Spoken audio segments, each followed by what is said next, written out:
মাঠে গন্ডগোল হচ্ছে। বইয়ের ভাঁজে ডুবেছিল শ্রায়না। প্রীতির কথায় তৎক্ষণাৎ আগ্রহ প্রকাশ করলো না, বরং কিছুটা সময় নিয়ে মোলায়েম কণ্ঠে বলল। শুনলাম। শ্রায়নার নির্বিকার কণ্ঠস্বরে খানিকটা নড়েচড়ে বসলো প্রীতি। কণ্ঠ খাদে নামিয়ে পুনরায় বলল, কারণ জানিস? আবারও ছোট করে জবাব এলো শ্রায়নার পক্ষ থেকে। প্রীতি সোজা হয়ে বসে বলল, নিউ স্টুডেন্টকে র‍্যাগ দিয়েছে সিনিয়ররা। ছেলেটা তাদের কথা অমান্য করেছে। তারা শাস্তি দিতে চাইলে বেধরম পেটাচ্ছে সিনিয়রদের। সাহস দেখেছিস? এই পর্যায়ে কপালে গাঢ় ভাঁজ পড়ল শ্রায়নার। চোখের মোটা চশমাটা ঠেলে নাক থেকে খানিক উপরে তুলে দিল। বই বন্ধ করে পূর্ণ দৃষ্টিতে তাকালো প্রীতির দিকে। তাদের প্রাপ্য ছিল এটা। সিনিয়র হয়ে জুনিয়রদের সাহায্যের বদলে তাদের অনিষ্টই করে বেশি। প্রীতি মাথা নাড়িয়ে সম্মতি জানালো। শ্রায়নার চিন্তাধারা বরাবরই পছন্দ তার, সেই জন্যই তো ফ্রেন্ডশিপ করেছে। মেয়েটা স্বল্প কথা বলে, তবে যা বলে সঠিকই বলে। আমরাও তো সিনিয়র, বল কখনো কি জুনিয়রদের সাথে বাজে বিহেভ করেছি? শ্রায়না উত্তর দিল না। তার ধ্যান জ্ঞান পুরোটাই বইয়ের ভেতর। আর কয়েকটা পৃষ্ঠা বাকি, পড়া শেষ করে তবেই উঠবে সে। হঠাৎ টোকা পড়ল প্রীতির মাথায়। ব্যথায় চোখ খিচে বন্ধ করে নিল প্রীতি। দুধ দাঁতের ফাঁক দিয়ে গালি ছুড়ল মানুষটার উদ্দেশ্যে। শালা আবাল, এটা আমার মাথা। ফুটবল মনে হচ্ছে তোর? প্রীতির কথা সায়নের কানে গেল বলে মনে হলো না। বেঞ্চের উপর উঠে বসলো সে। এই চাশমিস, আমার মনে হয় বেশি বেশি বই পড়েই তুই কানা হয়েছিস। এবার তো ওটা রেখে দে। তোর জ্বালা কুলাতে না পেরে এই বই হয়তো বলে, ছেড়ে দে মা, কেঁদে বাঁচি। শ্রায়না আবারও বইটা বন্ধ করলো। গম্ভীর দৃষ্টিতে তাকালো সায়নের দিকে। থেমে গেলাম। এবার কি? সায়ন বিভ্রান্ত হলো শ্রায়নার দৃষ্টিতে। এই মেয়ে চোখ দিয়ে গুলি ছুঁড়ে যেন। এমনিতে শান্ত থাকে, কিন্তু মাঝে মধ্যে চোখ জোড়া তার কাছে অশান্ত দেখায়। সামান্য কথায় এভাবে দেখার কি আছে? ছুটি হয়ে গিয়েছে সেই খবর পৌঁছেছে তোমার কানে? মাঠে ঝামেলার জন্য আজকে ক্লাস হবে না। শ্রায়না ব্যাগ গুছিয়ে উঠে দাঁড়ায়। দরজার দিকে পা বাড়িয়ে বললেও, কে সেই মহাপুরুষ? ভার্সিটিতে পা রাখতে না রাখতে তুফান শুরু করে দিয়েছে। মাস্তান নাকি? ঘন সিল্কি চুলগুলো বেনুনি গেথেছে শ্রায়না। কোমরের নিচ অবধি মোটা বেনুনিটা ঝুলে দোল খাচ্ছে হাঁটার তালে। সায়ান প্রীতি দৌড়ে গিয়ে পাশাপাশি হাঁটতে লাগলো শ্রায়নার। সেসব তো জানি না, এখনো হয়তো ঝামেলা চলছে। ডিপার্টমেন্ট হেড এমনকি ভিসি ব্যতীত কোনো স্যারই ভার্সিটিতে নেই। তারা একটা টিচার কনফারেন্সে গিয়েছে। ভার্সিটি আজ এমনিতেও ছুটি হয়ে যেত, পিয়ন এসে জানিয়েছেন। কিন্তু মধ্যে থেকে মাস্টার্সের কয়েকটা বালপাকনা ছেলে গিয়ে র‍্যাগ দিয়েছে নতুন আসা একটা ছেলেকে। ভাই কি তেজ পোলাটার, দেখলে বুঝতে পারতিস। চল চল। সায়নের কথায় মনোযোগ সহকারে শুনল শ্রায়না। এসব উচ্ছন্নে যাওয়া ছেলে মেয়ে তার পছন্দ নয়। তারা এবার মাস্টার্সে। কখনো সেরকম বিহেভিয়ার তার থেকে প্রকাশ পায়নি যার দ্বারা জুনিয়ররা কষ্ট পাবে। বিশেষ করে শ্রায়না সব সময় এসব ঝামেলা এড়িয়ে চলে। পারলে জুনিয়রদের সাহায্য করে নিজের সাধ্য অনুযায়ী। তার এই শান্তশিষ্ট মিষ্টি স্বভাবের জন্য জুনিয়ররাও তাকে সম্মান করে, ভালোবাসে। শ্রায়না সকলের সাথে মিশে থাকতেই স্বাচ্ছন্দ্য বোধ করে। মাঠে পা রাখতেই আবহাওয়া গরম দেখতে পেল। একপাশে মাস্টার্সের কয়েকজন স্টুডেন্ট বসে আছে, যাদের ট্রিটমেন্ট চলছে। কপালে ব্যান্ডেজ করা কয়েকজনের। এছাড়াও হাতে পায়েও বেশ কাটাছেঁড়া চোখে পড়ল। হাত দিয়ে মারলে এত ক্ষত হয়, মাথায় ঢুকলো না শ্রায়নার। মাঠের অপর প্রান্তে চোখ পড়তেই চশমাটা আরো ভালোভাবে ঠেলে দিয়ে তীক্ষ্ণ দৃষ্টিতে নেত্রপাত করলো শ্রায়না। বুকে তার বই গুজে রাখা একটা ছেলেকে ঘিরে দাঁড়িয়ে আছে অনার্স ফাইনাল ইয়ারের কিছু ছেলে মেয়ে। শ্রায়না তাদের চিনে, কিন্তু রিয়াকশন দেখে মনে হচ্ছে ছেলেটা তাদের অপরিচিত নয়, বরং পূর্ব পরিচিত। কিছু একটা বোঝানোর চেষ্টা করে যাচ্ছে তারা, তবে ছেলেটা নির্বাক। তার হাত থেকে টপ টপ করে অনবরত স্রোতিত ঝরে পড়ছে। ছেলেটার মাথা নিচু করা বিধায় মুখশ্রীটা আয়ত্ত করে নিতে ব্যর্থ হলো সাইনা। পরনে কালো রঙের একটা ক্যাজুয়াল শার্ট, সাথে কালো ট্রাউজার, পায়ে শু। বড় বড় চুলগুলো মাথা নিচু করে রাখায় ঝুঁকে আছে। বেশিক্ষণ সেদিকে তাকিয়ে থাকলো না সাইনা, নিজের দৃষ্টি ঘুরিয়ে নিল। উভয় দলের মধ্য দিয়ে শান্তিপূর্ণভাবে হেঁটে চলে গেল। সাইনার পিছু পিছু সায়ান ও প্রীতিও ছুটল। এই মেয়ে লম্বা লম্বা কদমে হাঁটে, যার দরুন প্রীতির সমস্যা হয়। সে আবার এত জোরে হাঁটতে পারে না। অগত্যা তাকে সঙ্গ দিতে সায়ানও আস্তে ধীরে হাঁটে আর খুঁচাতে থাকে প্রীতিকে। মেয়েটাকে জ্বালিয়ে দারুণ মজা পায় সে। প্লিজ ইয়ার, বোঝার চেষ্টা কর। তুই যা করেছিস তা ঠিক হলেও ভুল।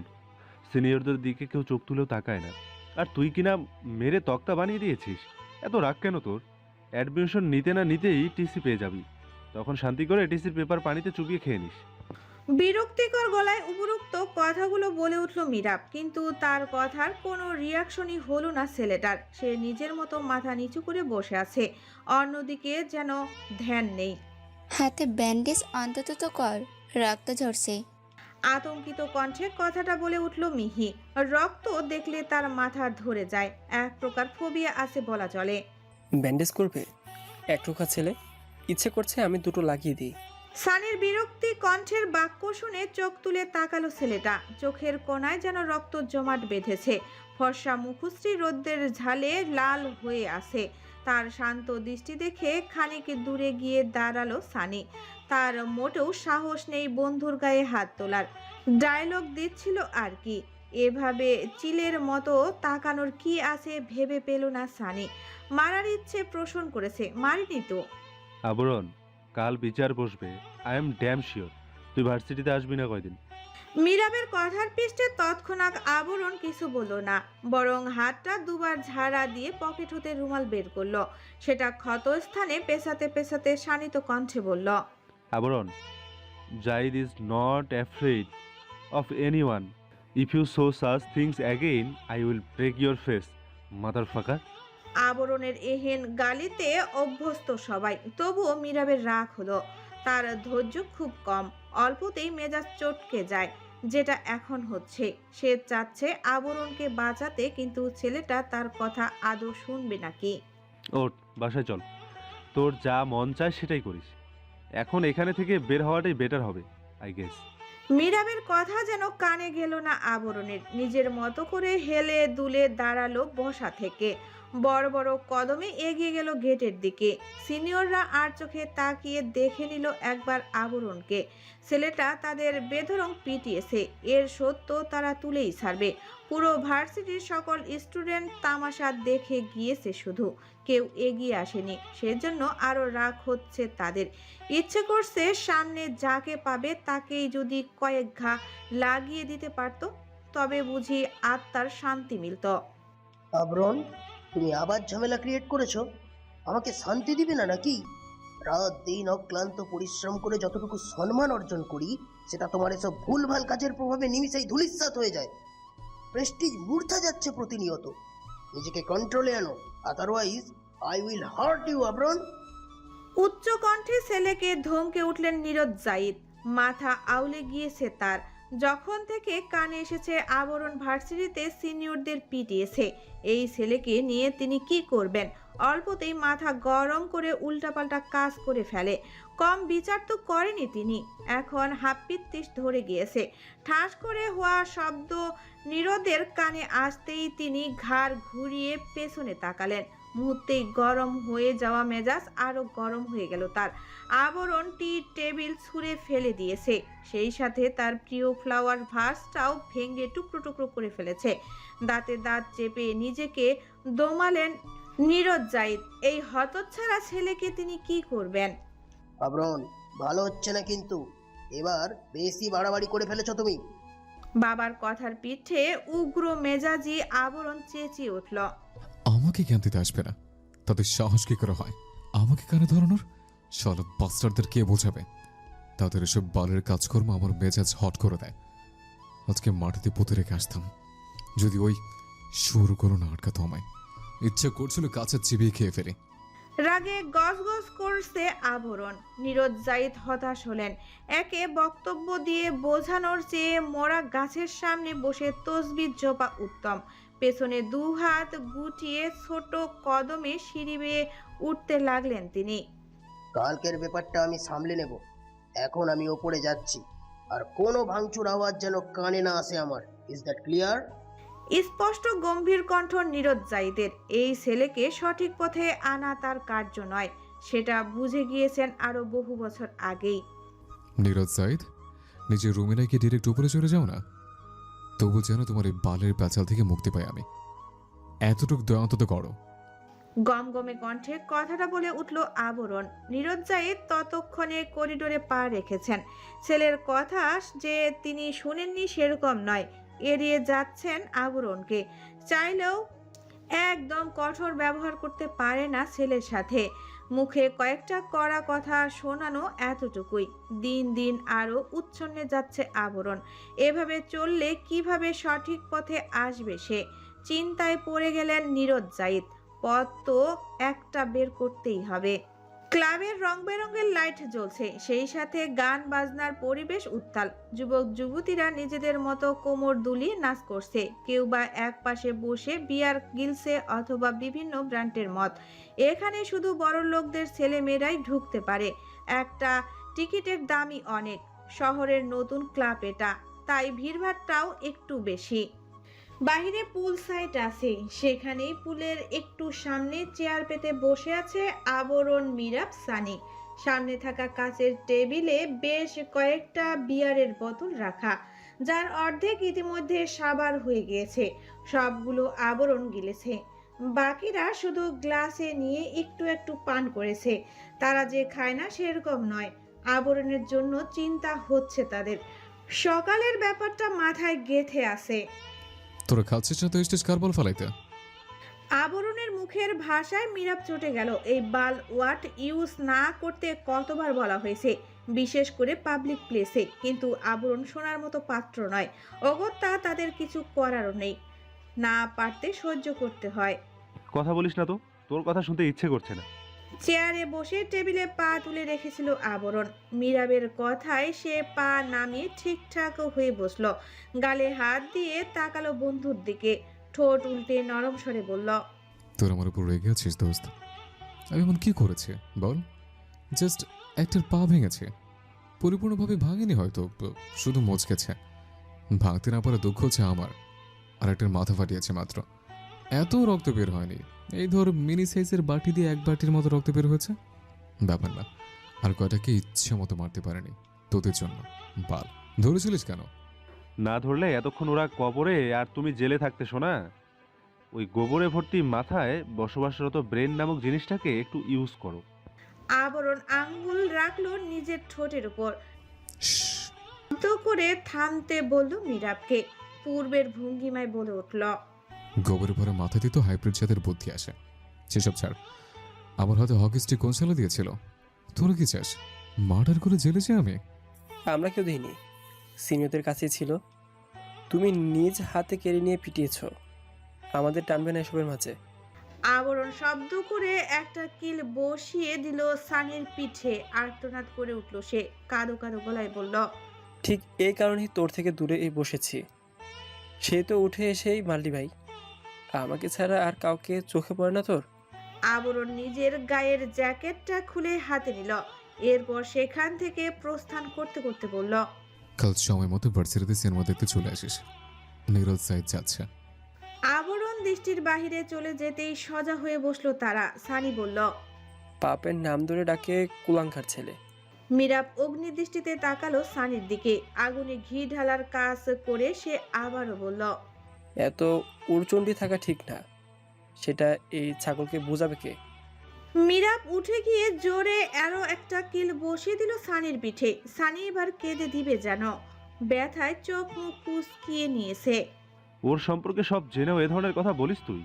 কবে যেন আবরণ তোকে পিস পিস করে কেটে যমুনায় ভাসিয়ে দেয়। So be alert friend.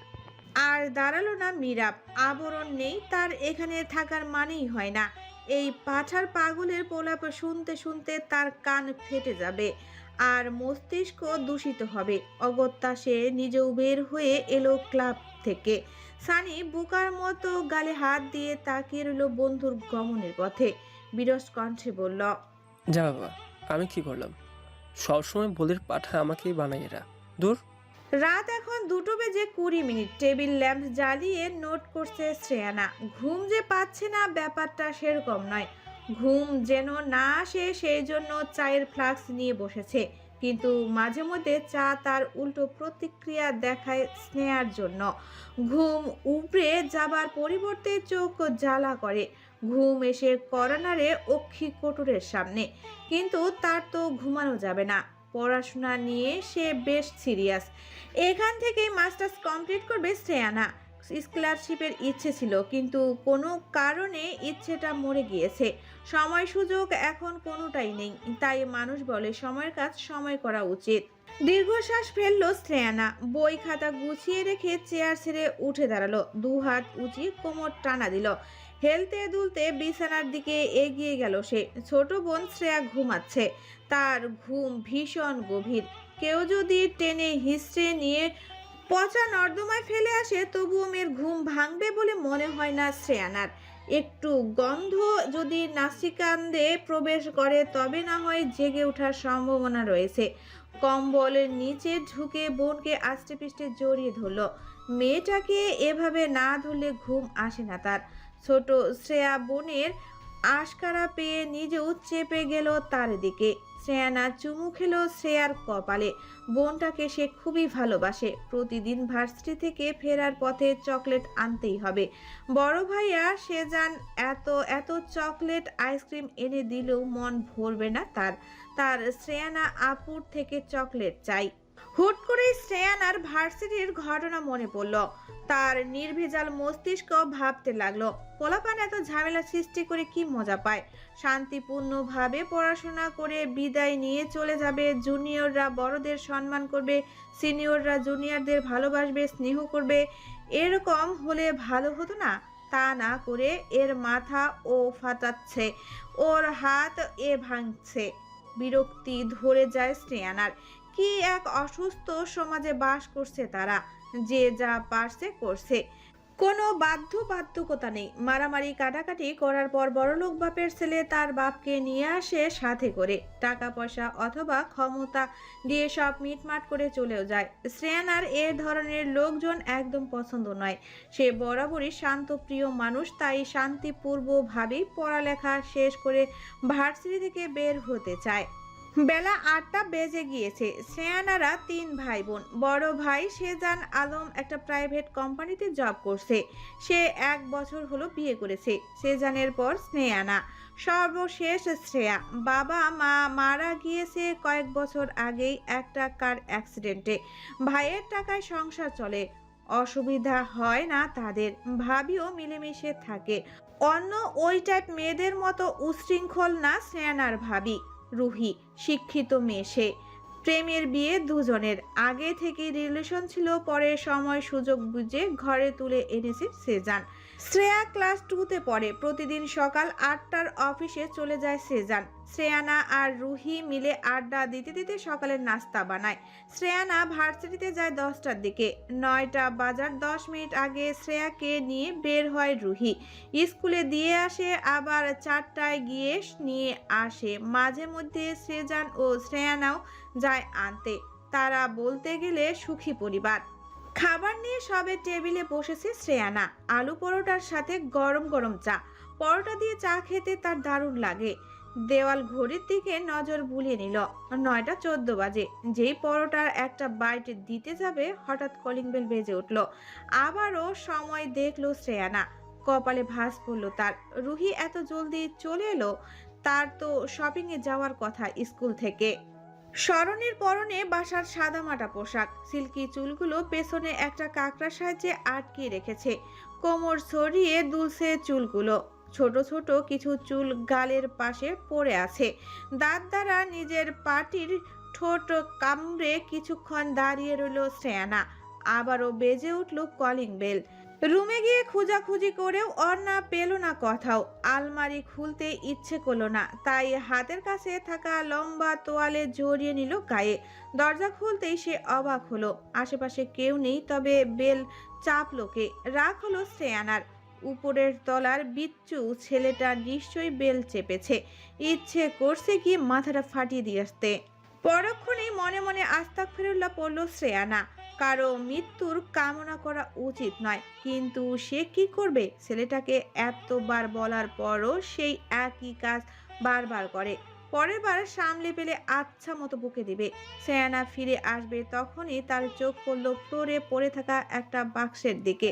সরু কৃষ্ণ পহনের ভ্রু জোড়া কুচকালো শ্রেয়ানা। এটা কে রেখে গেল?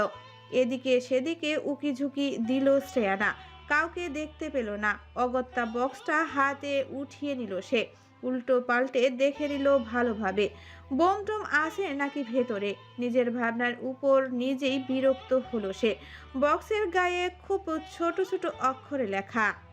আকাশসম বিস্ময় নিয়ে দরজা বন্ধ করলো শ্রেয়ানা। প্রীতি তো এরকম মজা করবে না তার সাথে, আর না সায়ন। ও যে পরিমাণ কিপটে, একটা পয়সাও খসানো যায় না তার পকেট থেকে, আর সে কিনা তার জন্য এত বড় গিফট বক্স পাঠাবে। গিফটের প্রতি সবারই একটা আকর্ষণ থাকে। শ্রেয়ানেরও বক্সটা আবিষ্কৃত করছে।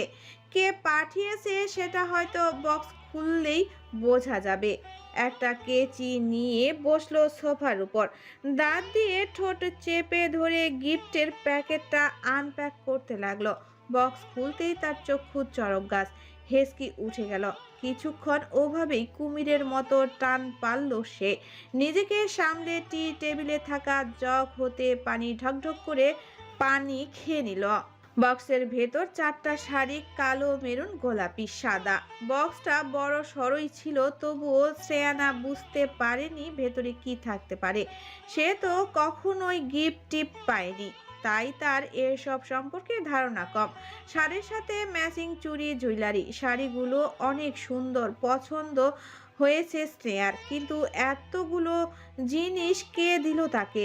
কতগুলো টাকা লোকসান হলো লোকটার। সে কি ছেলে নাকি মেয়ে? জিনিসগুলো এক এক করে দেখার সময় একটা কাগজ পেল শ্রেয়ানা। উৎসুক হয়ে খুলল কাগজটা। গোটা গোটা অক্ষরে লেখা, বাটার টোস্ট। আপনাকে এই নামে সম্বোধন করে নিশ্চয়ই অবাক হয়েছেন। বাটার টোস্ট যেমন মাখনের মতো নরম, আপনার মনটাও যেন তেমনই কোমল। আর আপনাকে দেখলে মনে হয় যেন মাখনের মতো মসৃণ এক সৌন্দর্য। প্রথম দর্শনেই তো আপনার সেই মাধুর্য হৃদয়ে কেড়ে নিয়েছে। তাহলে আপনাকে কি করা উচিত বলুন তো? শাস্তি দেওয়া যায় কি? অনেক ভেবেছে, সারা রাত ভেবেছে, কিন্তু সত্যি বলতে শাস্তির শব্দটি আপনার সঙ্গে বড্ড বেমানান। তাই শাস্তির পরিবর্তে একটি উপহার পাঠালাম। আশা করি আপনি তা সানন্দে গ্রহণ করবেন। আর হ্যাঁ, সাদা রংটি কিন্তু আমার খুব প্রিয়, ঠিক আপনার মনের মতোই শান্ত, নির্মল আর অনাবিল। এতে আপনার হৃদয়েশ্বর। মিস্টার জাহিদ, আপনি এসেছেন, খুশি হয়েছি। তবে আপনার ছেলের আচার আচরণ খুশি করার মতো নয়, খুবই দুঃখজনক ব্যাপার। নীরজ জাহিদের দিকে দৃষ্টিপাত করে উপরোক্ত কথাগুলো বলে উঠলেন ডিপার্টমেন্ট হেড রাব্বি শেখ। নীরজ জাহিদ চোখ মুখ গম্ভীরতার কুলুপ এঁটে ছেলের দিকে নেত্রপাত করে বললেন, সেটা আমার জানা কথা, এখন মেইন পয়েন্টে আসুন। আবারও চারপাশে পিনপতন নীরবতা। টেবিলের ডান পাশে আবরণ দাঁড়িয়ে আছে হাত বগল দাবা করে, তার পাশে মীরা। বাকিদের আনেনি সাথে। বাম সাইডে সিনিয়র কয়েকজন দাঁড়িয়ে আছে, ভদ্র ছেলের মতো এক হাতের উপর অপর হাত ভাঁজ করে রেখেছে। দৃষ্টি নিচু তাদের, যেন ভাজা মাছ উল্টে খেতে জানে না।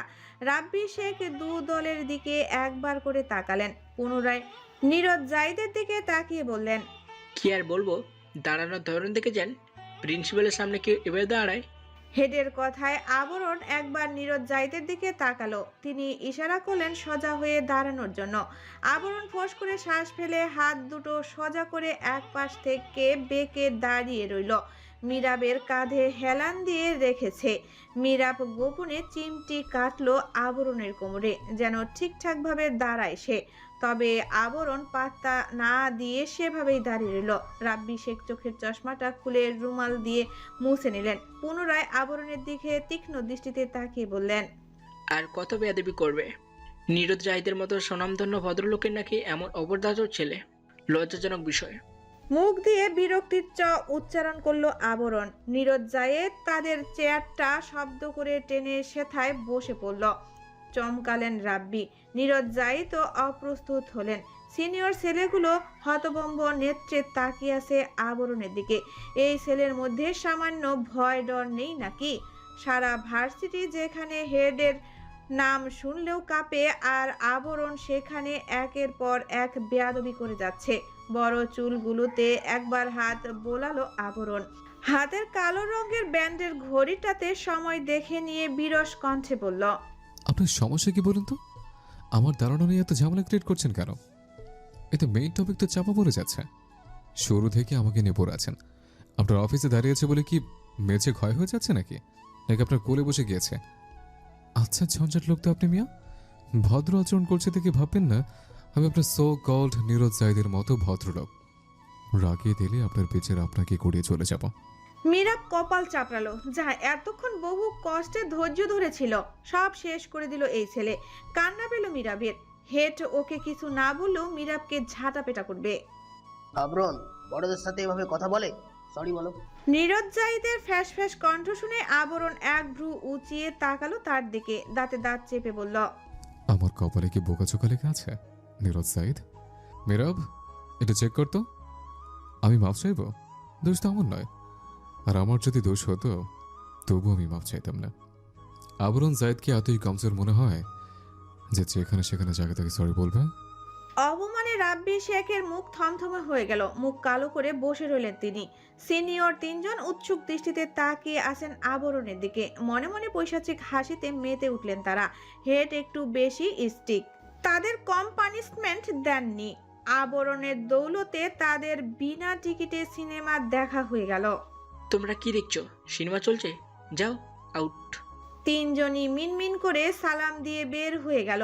মীরাব সেদিকে অদ্ভুত দৃষ্টিতে তাকালো। তাদের দৃষ্টি আবরণের দিকে স্থির। কে জানে মনে মনে আবারও কি প্যাচ লাগাচ্ছে শয়তানের দল। এই ভার্সিটি থাকতে হলে ভদ্রতা বজায় রাখতে হবে। দুদিন পর পর মারামারি চলবে না।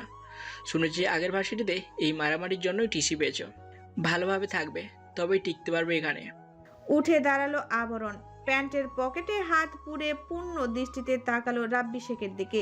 রাশভারী কণ্ঠে বলল, আমাকে দেখে আপনার বকেটে মনে হয় যে যখন তখন মারামারি করব? আমার সাথে গোদাগুদি করতে গেলে তাকে ঠেলা তো দিবই। আর আপনি আমাকে কোনো কারণ ছাড়া টিসি দিতে পারেন না। মারামারি হলে বিচার করবেন, দোষগুণ দেখে তারপর অ্যাকশন নেবেন। বেশি ধীরে করবেন, আপনার বিরুদ্ধে মামলা ঠুকে দেব। সখানে পোলাপান নিয়ে রাস্তায় নামবো। বেশি কিছু না হলেও কম কিছু হবে না। জীবন নরক বানিয়ে ছাড়বো mister principal. So be careful. আবরণ লম্বা কদমে বের হয়ে এলো অফিস রুম থেকে। মীরাব কোনো রকম সালাম দিয়ে গুটি গুটি পায়ে দরজা ঠেলে বের হয়ে এক দৌড়ে আবরণের কাঁধে ভর দিয়ে লাফ দিল। কোনোই ভি স্টাইল করে চেপে ধরলো আবরণের ঘাড়। শালা, তোর মুখে আবার দোষগুণের কথা আসে? হাস্যকর। আমার যদি কেস খেতে হয় দেখিস তোর কি হাল করি। আবরণ হেসে দিয়ে মীরাবের কাঁধ জড়িয়ে ধরলো। পায়ে পা মিলিয়ে হাঁটতে লাগলো। চারপাশে সবার দৃষ্টি তাদের দিকে। ইতিমধ্যে সম্পূর্ণ ভার্সিটিতে তার হেডের সাথে করা ব্যাপারখানা ছড়িয়ে পড়েছে।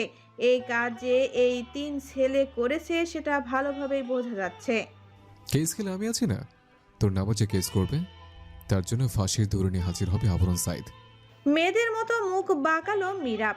দুজন গলাগলি করে মাঠে পা রাখলো। সামনে পেছনে ডানে বামে যাদের পেরিয়ে যাচ্ছে সবাই এক পলক হলেও দেখছে তাদের। মীরাবের সন্দেহ হলো, এদের কি হলো? বানর দেখছে নাকি মানুষ কি কখনো দেখেনি? হাঁটতে হাঁটতে মাঠের এক সাইডে চলে এলো তারা। সেখানে সানি আর মিহি দাঁড়িয়ে আছে, সাথে ক্লাসের আরো কয়েকজন। দোস্ত, তুই হেডের সাথে বেয়াদবি করছিস। পুরো ভার্সিটিতে খবরটা ভাইরাল হয়ে গিয়েছে। সানির কথা শুনে আবরণ তার কাঁধে হাত রাখলো। শক্ত করে হাত রাখায় ব্যথা পেল সে। কাঁধ নিচু করে ছাড়িয়ে নিল আবরণের থেকে নিজেকে। চোখ মুখ কুঁচকে নিল সানি। সত্যি খবরটা হাওয়ার গতিতে ছড়িয়ে গিয়েছে। এই অকাজটা কে করলো জানিস? সবার মুখে মুখে তোর নাম। তাতে আমার বাল ছেড়ে যাবে। মিহি মৃদু আঘাত করলো আবরণের বাহুতে, নাক কুঁচকে সরে গেল সেখান থেকে। মিরাব আর সানি ফিক করে হেসে দিল। আশেপাশে সবাই আর চোখে দেখছে তাদের।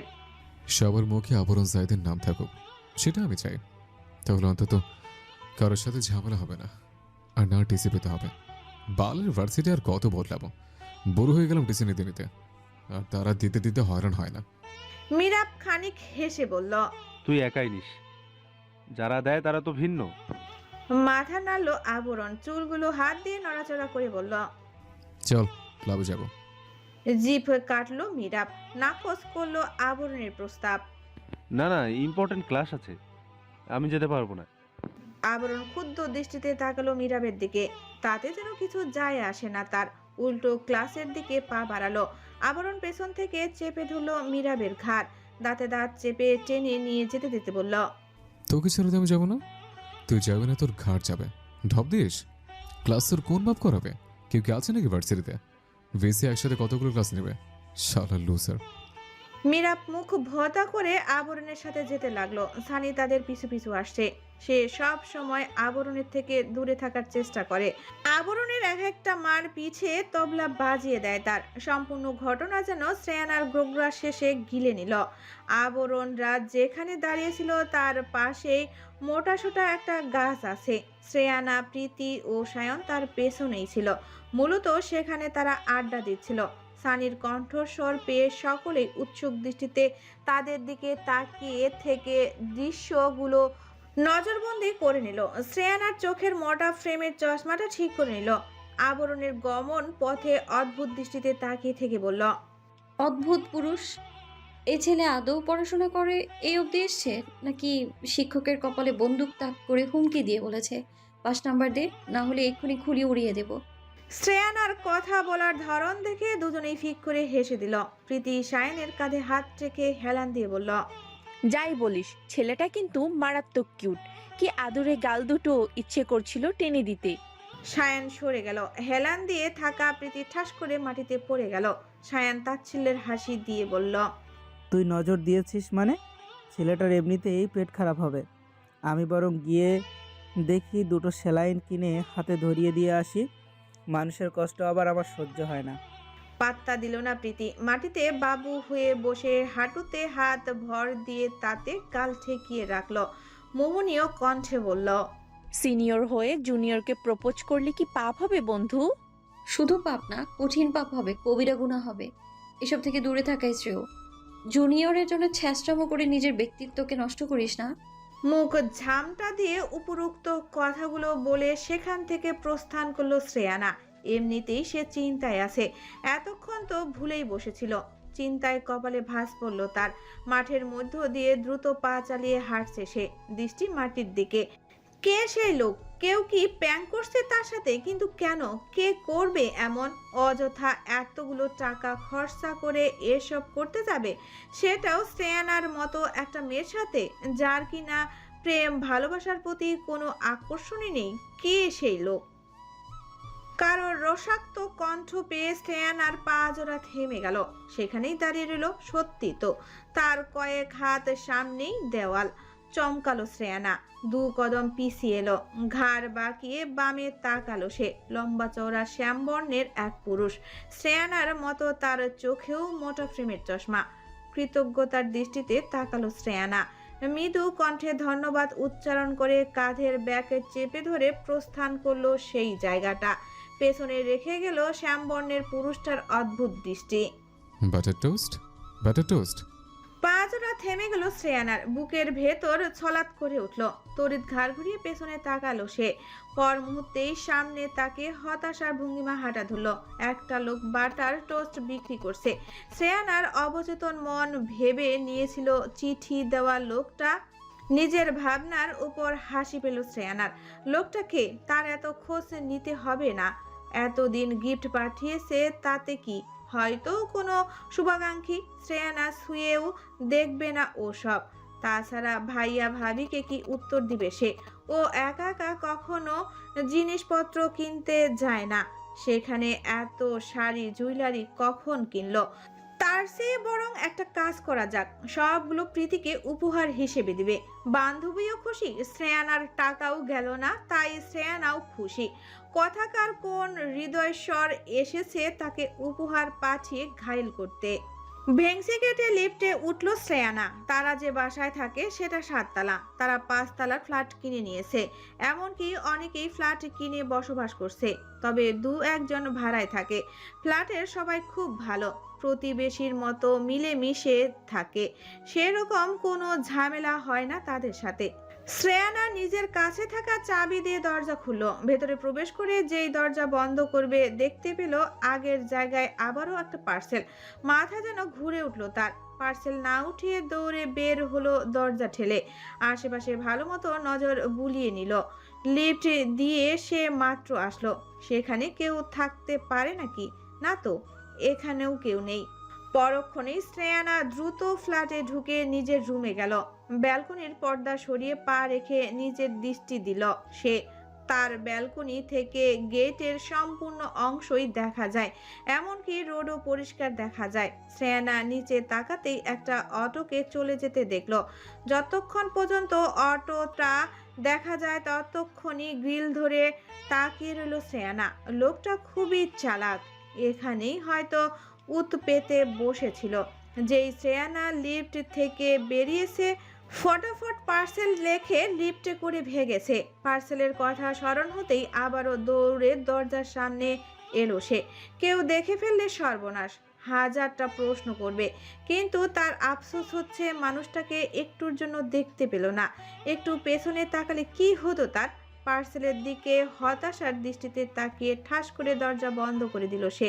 এমনিতে জীবনে ঝামেলার অভাব, নতুন করে উদ্ভট ভেজাল এসে জুটল। কে জানে আবার কোন ধন সম্পদ পার্সেল করে পাঠালো। সোনামণি, একা কোথাও যাচ্ছ নাকি? আমাদের সাথে এসো, আর আদর দিয়ে বাসায় পৌঁছে দিব। একা রাস্তায় ফুটপাত ধরে হাঁটছিল রুহি। আশেপাশে তেমন মানুষ নেই, হাতে কয়েকটা শপিং ব্যাগ। সূর্য আজ প্রচুর তেজ দিচ্ছে, ঘাম ঝরে যাচ্ছে তার। কোনো গাড়িও পায়নি, অগত্যা হেঁটেই যেতে হচ্ছে। সব গাড়িওয়ালা আজকে ভ্যানিশ হওয়ার ছিল। রেগে দুমদাম করে পা ফেলছে রুহি। তন্মধ্যে তাকে উদ্দেশ্য করে কারো বিশ্রী কথা শুনতে পেয়ে পদযুগল থেমে গেল তার। আতঙ্কিত দৃষ্টিতে তাকালো রাস্তার দিকে। সেখানে 2টো ছেলে বাইকে চড়ে তার দিকেই তাকিয়ে আছে। কি বিশ্রীভাবে হাসছে, চেহারা দেখেই মনে হচ্ছে নেশাখোর। ততস্থ হলো রুহি। শাড়ির আঁচল এক হাতে শরীরে ভালোভাবে জড়িয়ে নিয়ে হাঁটার গতি বাড়ালো। ভর দুপুরে কি মহা সমস্যায় পড়ল সে। আশেপাশে সাহায্য চাইবার মতো কাউকে দেখাও যাচ্ছে না। ঢোক গিলল রুহি। ছেলে দুটো ইতিমধ্যে বাইক থেকে নেমে এসেছে, পাশাপাশি হাঁটছে রুহির। মুখে আগের মতোই হাসি নিয়ে বলল, যতই ওই নরম বদনে শাড়ি চড়াও না কেন, আমরা তোমার শরীরের ভাঁজ স্পষ্ট বুঝতে পারছি। অভিজ্ঞতা আছে নাকি? বলে আবারও খ্যাক খ্যাক করে হেসে উঠল লোক দুজন। রুহির আতঙ্কে কান্না পেল। সে খুবই নরম মনের মানুষ, এসব ঝামেলার আগে কখনো পড়েনি। দ্রুত পা চালাতে লাগলো। এখান থেকে কোনো রকমে বেঁচে ফিরতে পারলেই হলো। ইতিমধ্যে লোক দুটোর মধ্যে দ্বিতীয়জন চেপে ধরল রুহির হাত। থেমে গেল তার পা। আতঙ্ক দৃষ্টিতে তাকালো লোকটার দিকে। পরক্ষণেই ঘৃণায় দৃষ্টি সরিয়ে নিল। বুক দুরু দুরু কাঁপছে, চোখ ভিজে গিয়েছে। শোনা, ও ঝোপের আড়ালে চলো, বেশি সময় নেব না। সত্যি, শুধু আধা ঘন্টা, তুমি খুশি হবে, আমিও। চোখ বন্ধ করে নিল রুহি। শক্তি সঞ্চয় করে ঝটকা মেরে হাত ছাড়িয়ে নিল। ব্যাকে চেপে ধরে দৌড় দিল। সামনে পেছনে কে আসে দেখার সময় নেই, শুধু মনে একটাই বাজছে, পালা রুহি পালা। লোক দুটো বিশ্রী ভাষায় গালিগালাজ করতে করতে পিছু নিল রুহির। একবার হাতের কাছে পেলে মজা বুঝিয়ে ছাড়বে। প্রাণপণে ছুটছে রুহি। আশ্চর্য, একটা লোকও নেই আশেপাশে যার কাছে সাহায্য চাইবে। কষ্ট করে 5 মিনিট দৌড়াতে পারলেই বাসার সামনে চলে যাবে। এতটুকুই ধৈর্য দিল না আল্লাহ। মনে মনে আল্লাহ জপতে জপতে দৌড়াচ্ছে রুহি। শাড়ি পরে কি এত দৌড়ানো যায়? পায়ের সাথে লেগে যাচ্ছে বারবার। মোড় ঘুরতে নিলেই কারোর সাথে ধাক্কা খেল রুহি। চোখ খিচে বন্ধ করে নিল সে। ছিটকে পড়ে যেতে নিল, কিন্তু ততক্ষণে কেউ তার হাতের কবজি চেপে ধরেছে। ঝট করে চোখ মেলল রুহি। তার সামনে লম্বা চওড়া ফর্সা এক যুবক দাঁড়ানো দেখে ভদ্র ঘরের মনে হলো। বাঁচার জন্য দ্রুত তার পেছনে গিয়ে দাঁড়ালো সে। লোক দুটো চলে এসেছে, হাঁটুতে ভর দিয়ে হাঁপাচ্ছে তারা। কোনো রকম বলল, শালি তোকে কোন ভাতা তোকে বাঁচাতে আসে, অনেক দূর করাছিস। বলেই সামনে তাকালো। মুহূর্তেই মুখভঙ্গি পরিবর্তন হলো তাদের। ক্রোধ আর লালসার জায়গায় দেখা মিলল আতঙ্কের। চোখ মুখে ভয় গ্রাস করে ফেলল। এই ভদ্রমহিলা তো শালি, কবে বিয়ে করলি এর মাথার চোদ? ছেলেটা পাশে আরো দুটো ছেলে এসে দাঁড়ালো। লোক দুটো ভয়ে ঢোক গেল। আটসাট হয়ে একজন অপরজনের সাথে লেগে রইল। মিরাব, ধরতে পেছনে দুটোকে, জন্মের চুলখানে মিটাই দেয়। মিরাব সানি এগোবে এর পূর্বেই লোক দুটো কোনো রকম পেছন ফিরে দৌড় দিল। আবরণ এক রাশ বিরক্ত নিয়ে উচ্চ কণ্ঠে বলল, কিরে জানার আওলাদ, আমার অনুমতি না নিয়ে দৌড়ে পালালি? ভুলে গিয়েছিস শাস্তির কথা? আচমকা লোক দুটো ব্রেক কষে আবরণের দিকে দৌড়ে চলে এলো। কাচুমাচু ভঙ্গিতে দাঁড়িয়ে রইল। একবার আবরণের অবাধ্য হয়ে পালিয়ে গিয়েছিল তারা। রাগ উঠে যায় আবরণের। সে দৌড়ে গিয়ে ধরে প্যান্ট খুলে গুনে গুনে 10টা বাড়ি দিয়েছিল পাছায়। সেই দৃশ্য মনে হলে এখনো পাছায় ব্যথা করে। আবরণ 1 পা 2 পা করে এগিয়ে এলো তাদের দিকে। দুজনের গালেই হাত রাখলো। ঢোক গিলল তারা। আচমকা ঠাস করে চর বসিয়ে দিল লোক দুটোর গালে। তাল সামলাতে না পেরে দুজন দুজনের মাথার সাথে বাড়ি খেলো। ব্যথায় চোখ খিচে নিল। কেঁদে দিয়ে আবরণের পা জাপটে ধরল। আপনি আমাদের বাপ লাগেন, ছেড়ে দেন ভাই, আর এসব করবো না। আবরণ ঝাটকা মেরে সরিয়ে দিল তাদের। লাথি দেওয়ার মতো করে বলল, শালার পোলা, জবান কিন্তু ছেড়ে ফেলবো। তোদের মতো এক একটা যাওয়ারও পয়দা করবো আমি। যা, মারনা খেতে চাইলে ভাগ, শুয়োরের বাচ্চা। লোক দুটোর সময় অপচয় না করে পেছন ফিরে পুনরায় যান হাতে নিয়ে পালালো। এতক্ষণ যাবৎ সানি আর মিরাব মিটিমিটি হাসছিল। আবরণের সাথে চোখাচোখি হতেই চুপ হয়ে গেল তারা। আবরণ রুহির দিকে তাকালো। ভ্রু কুঁচকে বলল, দেখে তো ভালো করার মেয়ে মনে হচ্ছে। গার্ডেন ছেড়ে বের হয়েছেন কেন? জানেন না এখানকার পরিস্থিতি কেমন? আবার ভ্যাপা করে কাচ্ছেন, স্টুপিড। রুহি হক চোকালো। ছেলেটার চেহারা যতটা ভদ্র, ভাষা ঠিক ততটাই জঘন্য। দেখে তো মনে হচ্ছে রুহির থেকে জুনিয়র। বাচ্চা ফেস, কিভাবে বকছে তাকে। তবে কৃতজ্ঞতা স্বীকার করা উচিত রুহির। ছেলেটা তার জীবন বাঁচিয়েছে। ধন্যবাদ ভাই। আবরণ উত্তর দিল না। সানিকে উদ্দেশ্য করে বলল, এই ঝামেলাটাকে বাড়ি পৌঁছে দেয়, এমনি তো কোনো কাজের নস তুই। সানি মুখ বাঁকালো। রুহি অপকটে বলে উঠল, আমি যেতে পারবো, ধন্যবাদ আপনাদের। ব্যঙ্গ করে উঠল আবরণ। যেতে পারবো? কতটুকু যেতে পারবেন দেখতেই পাচ্ছে। আবারও যে তারা আসবে না সেটা কি গ্যারান্টি? ঢং না দেখিয়ে যান ওর সাথে। আমার ফ্রেন্ড এতটা চরিত্রহীন নয়। তোর কথা শুনে মনে হচ্ছে আমি অল্প হলেও চরিত্রহীন। আবরণ চোখ ছোট করে বলল, বালের কথা বালে ভরে রাখ। তুই যাবি নাকি মেন পয়েন্টে লাথি দিব শালা? কাচুমাচু করতে করতে রুহির সাথে পা বাড়ালো সানি। লজ্জা বোধ করলো সে। মেয়েটার সামনে কিভাবে অপমান করলো তাকে। বন্ধু না শত্রু? শালা হারামি। দরজা খুলেই রুহির কায় ক্লাস দেহটা নজরে এলো শ্রেয়ানার। দ্রুত এগিয়ে এসে শপিং ব্যাগগুলো নিজের হাতে নিয়ে নিল সে। রুহির বাহু আঁকড়ে ধরে তাকে নিয়ে ভেতরে প্রবেশ করলো। সবাই বসিয়ে দিয়ে ব্যাগগুলো টি টেবিলের উপরে রেখে দ্রুত পদে কিচেনের দিকে গেল। 1 গ্লাস ঠান্ডা পানি নিয়ে পুনরায় ছুটল রুহির দিকে। পানির গ্লাস এক প্রকার শ্রেয়ানার হাত থেকে ছিনিয়ে নিল রুহি। পানিটুকু গলদ ধারণ করে পুনরায় গ্লাস বাড়িয়ে দিল। শ্রেয়ানা কিচেন থেকে 1 জগ ভর্তি পানি নিয়ে এলো। রুহি জগ কেড়ে নিয়ে ঢকঢক করে প্রোগ্রেসে ঢাললো, পানি গিলতে লাগলো। শ্রেয়ানার কপালে ভাঁজ পড়ল। নিশ্চয়ই রুহির সাথে কিছু একটা হয়েছে। এরকম অদ্ভুত আচরণ কখনোই করে না সে। জগ দিয়ে পানি খাওয়া তার পছন্দ নয়। তাদের খেতে দেখলেও বকাবকি করে। পানি খেয়ে সে কম, ফেলেছেই বেশি। রুহি শ্রেয়ানার দিকে তাকিয়ে ঝিমিয়ে আসা কণ্ঠে বলল, গরম লাগছে শ্রেয়না, বাতাস করবে একটু? বাসায় ফ্যান এসি থাকা সত্ত্বেও অসহ্য গরম অনুভব হচ্ছে রুহির। সোফায় গা এলিয়ে দিয়েছে মেয়েটা। শ্রেয়ানা ঠোঁট কামড়ে এদিকে সেদিকে নজর বুলালো। ডাইনিং এর উপর খাতা দেখতে পেয়ে লম্বা কদমে গিয়ে সেটা নিয়ে এলো। কিছুক্ষণ আগেই শ্রেয়ানা নোট করার উদ্দেশ্যে খাতা এনে টেবিলের উপরে রেখেছিল, কিন্তু খাতার বাতাসেও কাজ হচ্ছে না যেন। দরদরিয়ে কপাল বেয়ে ঘাম ঝরে পড়ছে। তৎক্ষণাৎ ঘটনা মনে পড়তেই বুকের ভেতর ধক করে উঠেছে রুহির। চোখের সামনে জানোয়ারগুলোর চেহারা না চাইতেও ভাসছে বারবার। ছেলে তিনজন সমমত এসে যদি তাকে না বাঁচাতো। এরকম পরিস্থিতির সম্মুখীন ইতিপূর্বে কখনো হয়নি রুহি। মোটেই শান্তি পাচ্ছে না সে। এখনো কানে ওদের নোংরা কথাগুলো বাড়ি খাচ্ছে।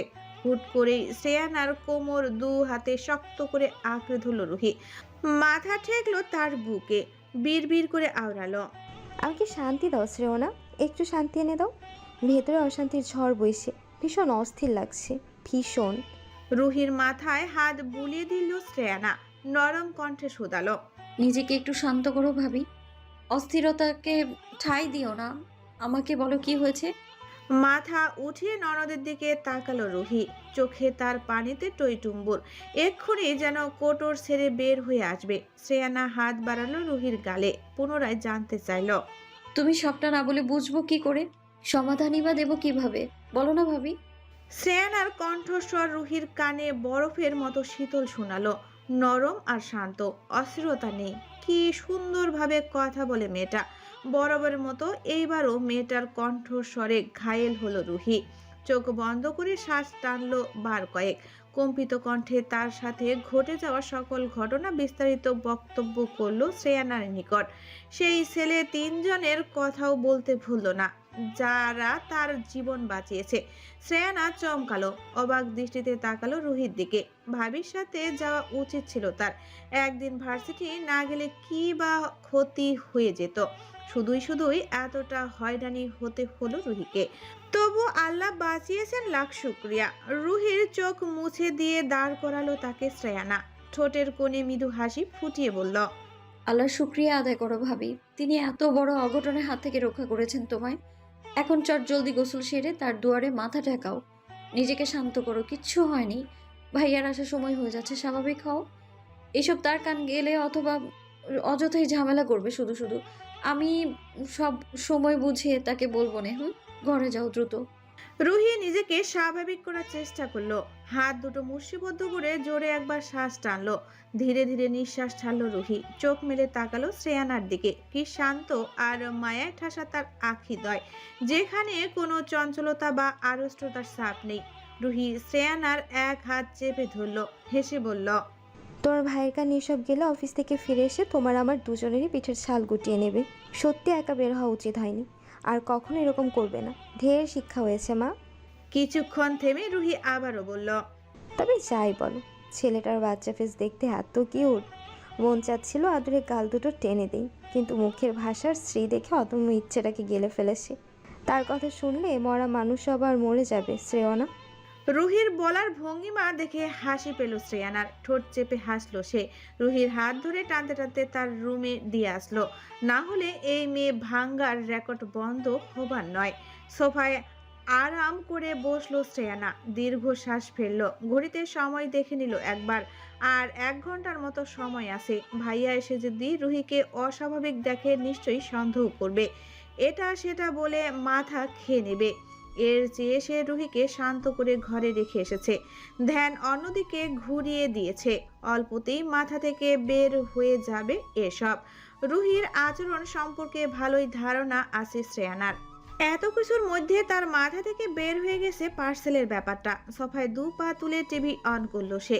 কিছুক্ষণ টিভি দেখবে, আর পড়তে বসবে না। বিকেলে শ্রেয়াকে স্কুল থেকে নিয়ে আসার পর তার সাথে রাতে পড়তে বসবে, এই ভেবে আরামসে টিভি দেখতে লাগলো শ্রেয়ানা। দিন দুনিয়া খেয়াল নেই।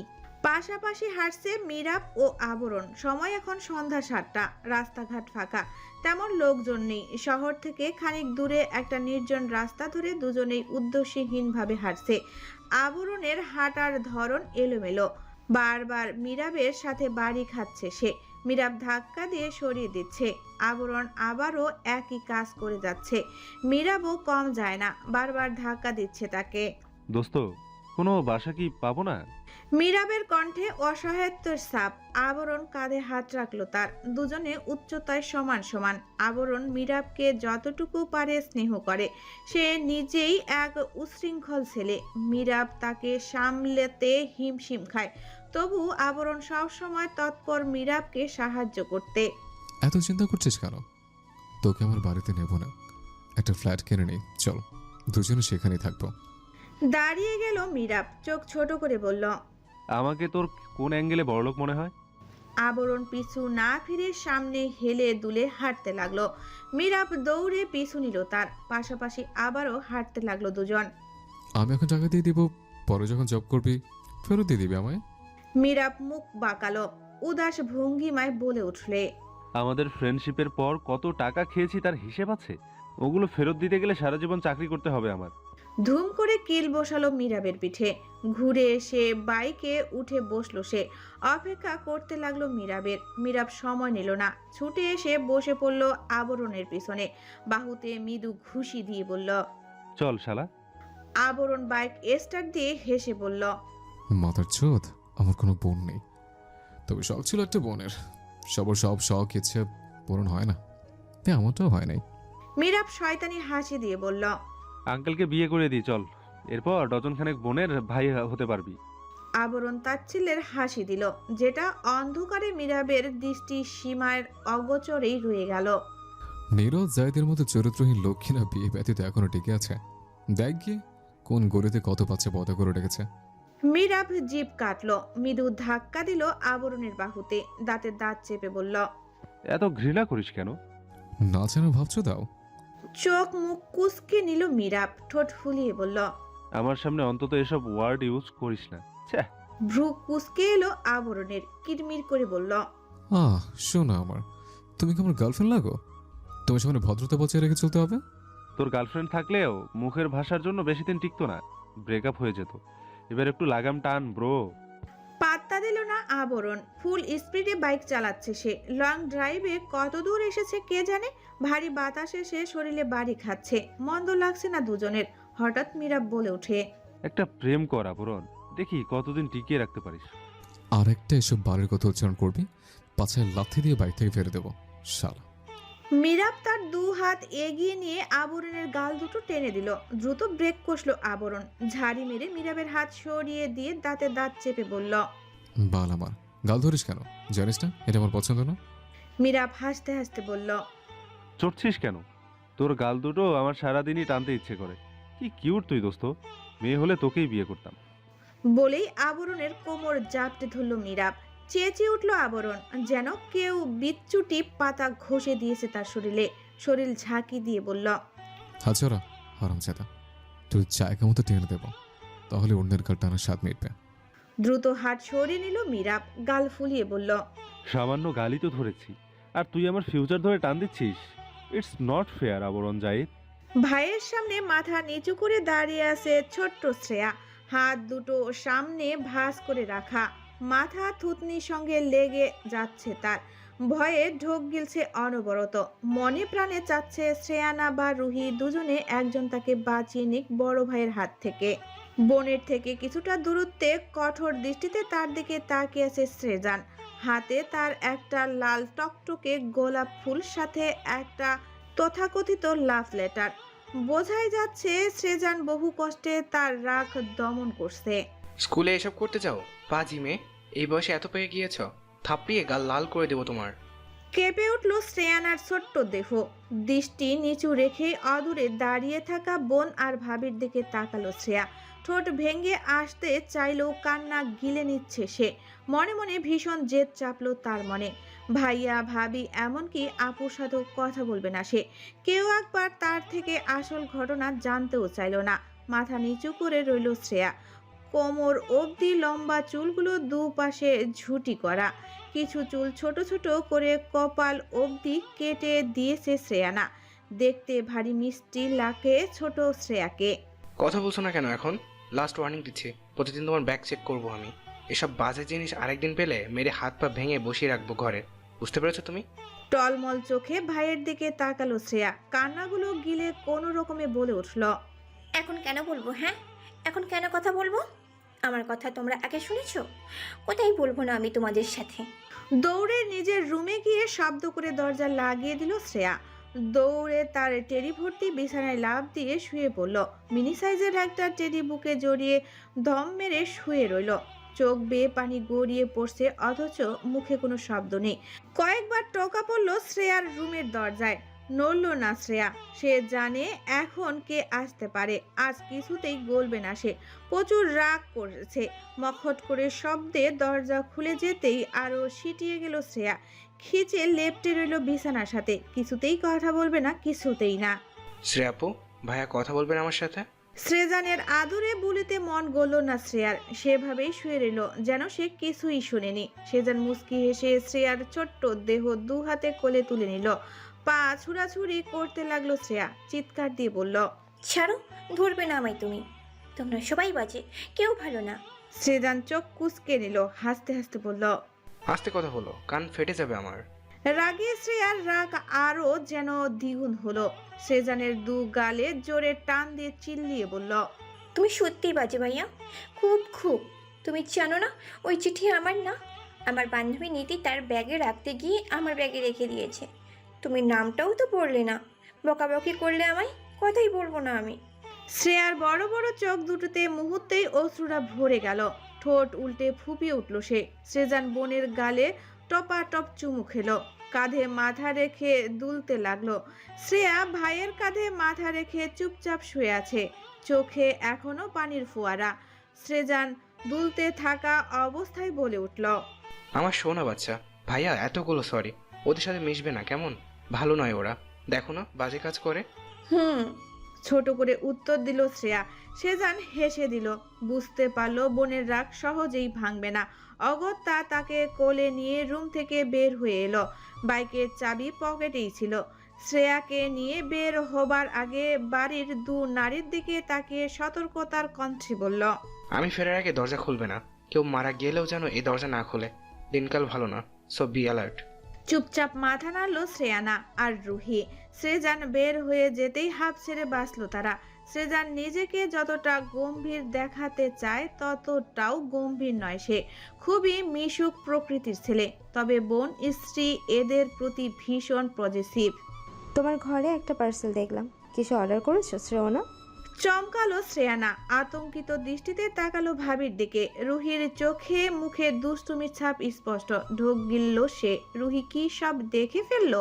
তা কি করে সম্ভব? সে তো সব লুকিয়ে রেখেছে। তবে মাঠ পেরিয়ে নরম সবুজ ঘাসে পা রাখলো শ্রেয়ানা। মাথা তুলে অদূরে তাকাতেই পা জোড়া আপনা আপনি থেমে গেল।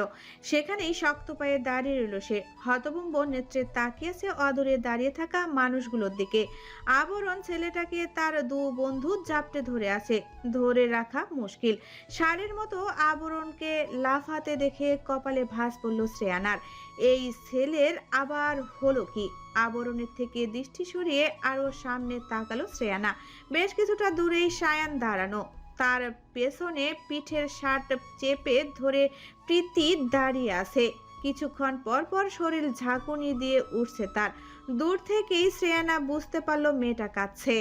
আবরণকে দেখে মনে হচ্ছে এক্ষুনি প্রীতিদের দিকে ছুটে যাবে। আটকে রাখতে হিমশিম খাচ্ছে দু বন্ধু। আবরণ নিজেকে ছাড়িয়ে নেওয়ার অনেক চেষ্টা করছে। হয়তো কিছুক্ষণ পর নিজেকে ছাড়িয়ে নিতে সক্ষম হবে সে। শ্রেয়ানা আতঙ্কে ঢোক গিলল। ছেলেটার অবস্থা দেখে মনে হচ্ছে সায়ান বা প্রীতি কাউকে ধরতে পারলে জান নিয়ে নিবে। দ্রুত পা চালালো শ্রেয়ানা। উদ্দেশ্য যদি ছেলেটার থেকে ওদের বাঁচাতে পারে। হাই পাল, ছাড়ামায় ওর কলিজা টেনে ছেড়ে নেবো। হারাম যদি স্পর্ধা কি করে হয়? আবরণ জায়দের গালে হাতে আর রাগে কিরমির করলো আবরণ। নিজেকে প্রায় মুক্ত করে নিয়েছে। মিরাব আর সানি কেউই গালি দিতে ভুলল না। তাকে ধরে রাখার ইচ্ছে মতো গালিগালাজ করেছে আবরণ। মিরাব রাগান্বিত কণ্ঠে ধমকে উঠল, এই মেয়ে, যাও এখান থেকে। দাঁড়িয়ে থেকে মার খাওয়ার প্রহর গুনছো, স্টুপিড। সায়ন প্রীতিকে নিয়ে খানিকটা দূরে হেঁটে গেল। আবরণ হুট করে নিজেকে ছাড়িয়ে নিয়ে দৌড়ে এগোতে লাগলো তাদের দিকে। সায়ন প্রীতিকে পালা করে নিজে অন্যদিকে ছুটে গেল। আবরণকে নিজের দিকে তেড়ে আসতে দেখে চিৎকার জুড়ে দিল প্রীতি। সায়ন দৌড়াতে দৌড়াতে ঘাড় ঘুরিয়ে তাকালো তাদের দিকে, দাঁত খিচে গালি ছুড়ল, মার খাওয়ার জন্য অমন হা করে দাঁড়িয়ে আছিস ছাগল? এক ছাড়েই মেরে ফেলবে তোর। তোর মতো চুনোপুটিকে। সামনের দিকে তাকিয়ে কপাল চাপড়ালো সায়ান, কাঁদো কাঁদো গলায় বলল, কোন জেনারেশন জন্ম নিলাম ভাই, সিনিয়র হয়েও দৌড়াতে হচ্ছে জুনিয়রের মার খাওয়ার ভয়ে। ছ্যা। দৌড়ানো অবস্থায় পেছনে কারো অস্তিত্ব টের পেয়ে ঘাড় ঘুরালো সায়ন। প্রীতিকে দেখে এক প্রকার লাফিয়ে উঠল সে, দৌড়ের গতি বাড়িয়ে কিরমির করে বলল, কুত্তার বাচ্চা, তুই আমার পিছনে কেন? মরলে এক আমার, অন্য রাস্তা ধর্ষর। প্রীতি হাঁপাতে হাঁপাতে বলল, শালা পোল্টিবাজ, আকামের সময় সঙ্গ দিয়েছিস, এবার শাস্তি ভাগ করে নে। ও মারতে এলে বাঁচাবি তুই। সায়নের কান্না পেল, সারা মাঠ জুড়ে চরকির মতো ঘুরছে সে। তার পেছনে প্রীতি, সে ভালো দৌড়াতে পারে বিধায় এখনো আবরণের হাতে ধরা পড়েনি। সামান্য গাল ধরায় এত রেগে যাবার কি আছে ভেবে পেল না প্রীতি। শরীর নাকি ডায়মন্ড, প্রীতির খানিক পছন্দের আবরণ বারবার হুমকি ধামকি দিয়ে থামতে বলছে প্রীতিকে। তার কি মাথা খারাপ? থেমে গিয়ে মার খাবে? আবরণকে দেখে মনে হচ্ছে ধরতে পারলে মাথা ফাটিয়ে ছাড়বে। আবরণকে এগিয়ে আসতে দেখে প্রীতি ও মাগো বলে আরও পায়ে গতি বাড়ালো। আবরণের হাতে পড়া যাবে না, মেরে ফেলবে এই ছেলে। একটা থাপ্পড়ে এখনো গাল জ্বলছে তার, আর মার খেতে চায় না। আবরণের পিছু পিছু সানি ও মীরাবও ছুটছে, বহুবার তাকে দাঁড়াতে বলছে। আবরণ না থেমে নিজের মতো দৌড়ে চলছে। ধরতে পারলে হয়তো জান কবজ করে নেবে, আর দৌড়াতে ইচ্ছা করছে না তাদের। আবরণ না থামায় তাদেরও দৌড়াতে হচ্ছে। ডিপার্টমেন্টের হেড দেখে নিলে উল্টো ঝুলিয়ে পেটাবে। মীরাব এক পলক পেছনে তাকাতে শ্রেয়াকে দেখতে পেল, প্রাণপণে ছুটে এসে তাদেরকেই ধরতে চাচ্ছে। ঘাড় সোজা করে নিল মীরাব, বিড়বিড়িয়ে বলল, এই মহিষী নারী আবার কখন উদয় হলো? ছুটছে কেন? অলিম্পিকে যাবার শখ ধরেছে নাকি? সারা মাঠ জুড়ে নাগরদোলার মতো ঘুরছে সবাই, একজনের পিছনে আরেকজন। শ্রেয়ানাদের ক্লাস টিচার অ্যাবসেন্স বিধায় ফাঁকা ঘন্টা। প্রীতিদের ডাকতে এসেছিল সে, এ কোন মুহা ফেসাদে ফেসে গেল। দাঁড়িয়ে গেল শ্রেয়ানা, হাঁটুতে ভর দিয়ে হাঁপাতে লাগলো।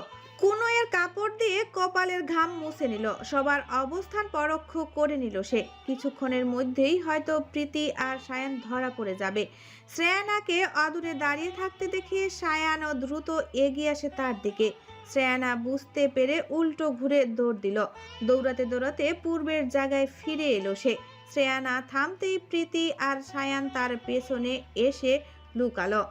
জোরে শ্বাস নিচ্ছে তারা। এই অবস্থায় যদি আবরণ তাদের মারে, নির্ঘাত দম বন্ধ হয়ে মারা পড়বে।